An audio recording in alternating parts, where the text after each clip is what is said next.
Hi YouTube. If you see my other video where I first built this pond, you'll see it was looking pretty pristine back then when I first did it. But actually, I prefer it like this. So I know like it's a right state at the moment, and normally what happens is I leave it over the winter and then I sort it out again in the spring, and obviously I haven't done that yet. So you can see the ivy at the back here has grown all over the rocks. You can hardly see the rocks at the back. So I need to cut all that back, and I need to trim all the edges of the pond and everything.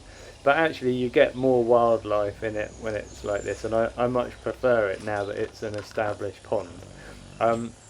So yeah, this is the time of year when we start getting frogs coming to the pond. These are some of the first clumps of spawn that have been laid. So you can see the jelly surrounding the clump in the foreground was obviously laid earlier.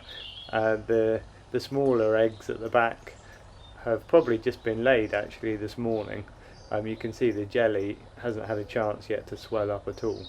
But yeah, I came out of my conservatory the other night and I almost stepped on a pair of frogs in amplexus.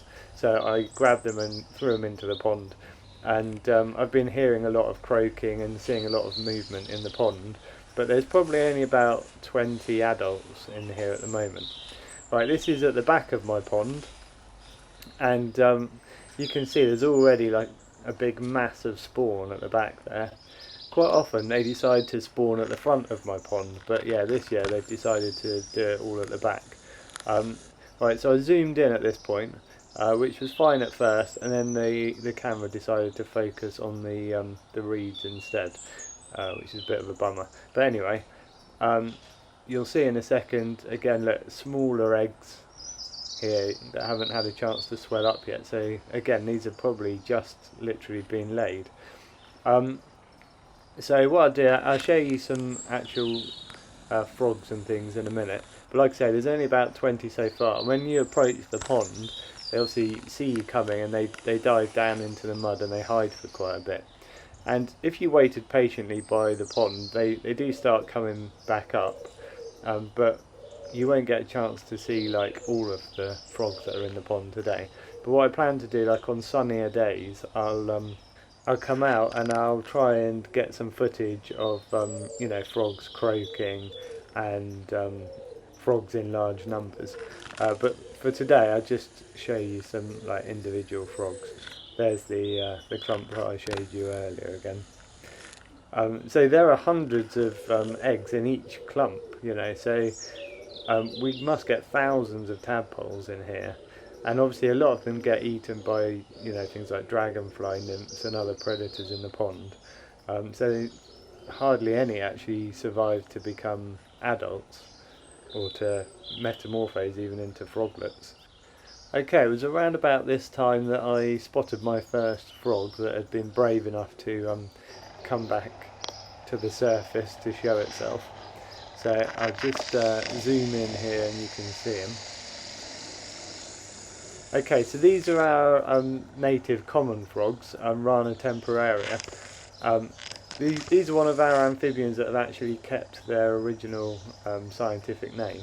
A lot of the amphibians have had new scientific names, which is always a bit annoying, but we'll talk more about that later.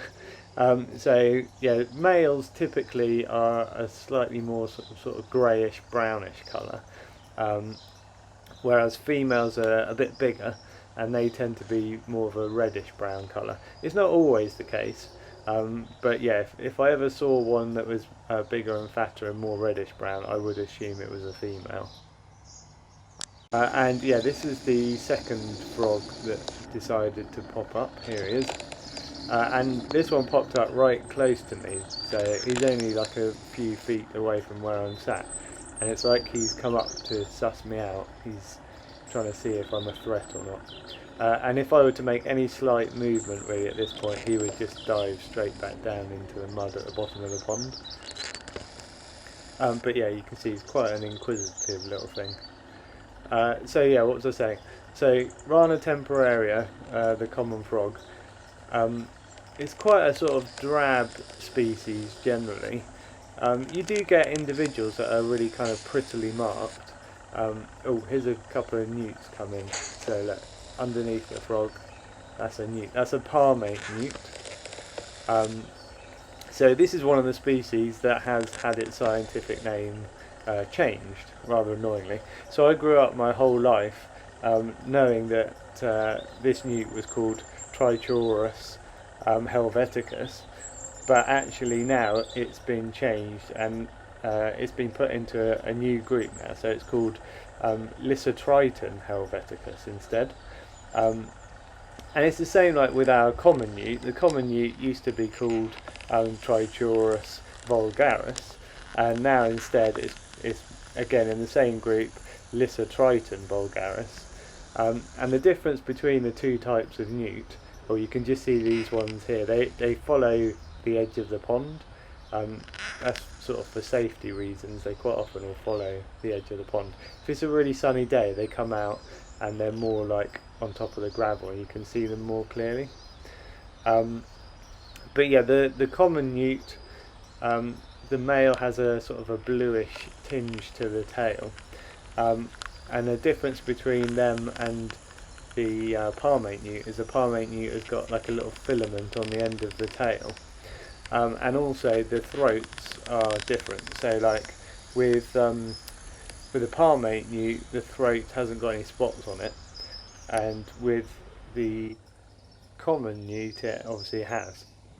Okay, here's a pair of frogs, obviously in amplexus. So the males at this time of year, they develop nuptial pads on their front toes, and these are just rough kind of pads that help them to grip hold of the female and not let go. So you can see the male here is much greyer, and the female is more reddish brown. There's another pair that I'll show you over here where it's probably a bit more obvious the colour difference. Where are they gone? Here they are.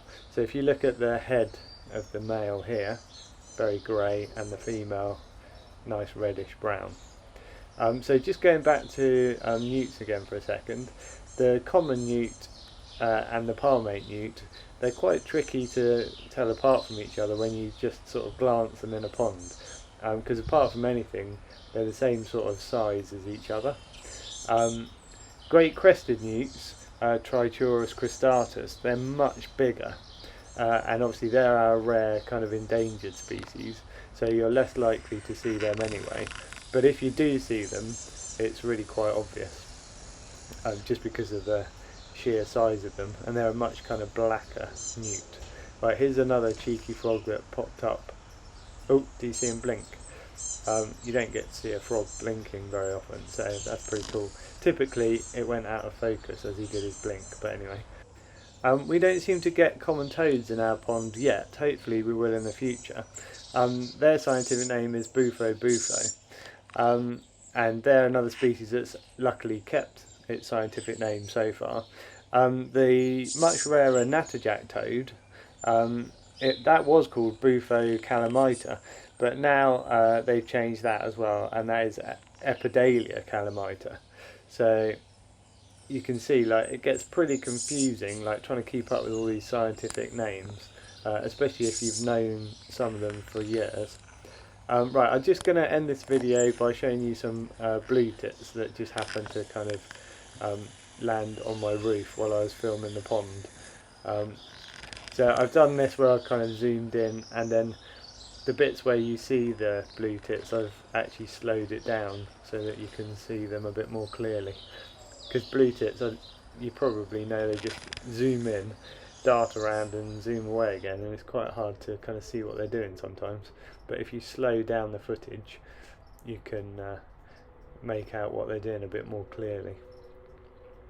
Also, quite often they look quite amusing in slow motion, like this one in a sec when he jumps off of this. The position of his feet and things, whee!